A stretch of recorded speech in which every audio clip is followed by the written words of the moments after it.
Parents and doctors now know that young athletes should not try to just shake off a head injury. A report out today says that in 2009, 250,000 athletes aged 19 and younger were treated for concussions. That's up from 150,000 in 2001. Visits to the ER for concussions were up 57%. Dr. Jon LaPook has more. Brown University junior Dylan O'Carroll was recruited to play football. But in August 2012, he decided to stop after his third concussion.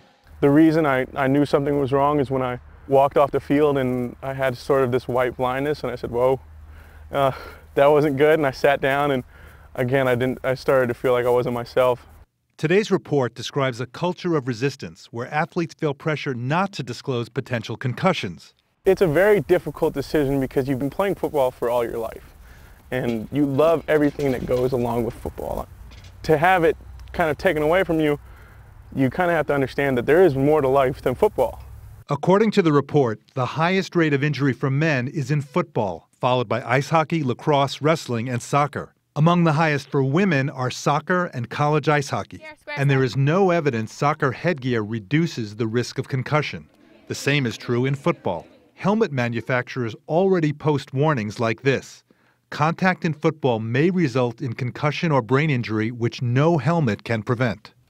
Dr. Neha Raukar of Brown University School of Medicine was one of the authors of the report. Helmets were originally created to reduce the number of skull fractures and intracranial bleeding and oral and eye injuries. However, they don't necessarily reduce the forces that lead to concussive injuries.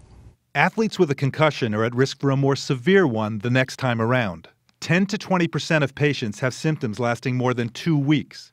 Returning to play before full recovery increases the risk of more severe brain injury. The approach to the concussed patient has to be individualized. Every person recovers at a different rate.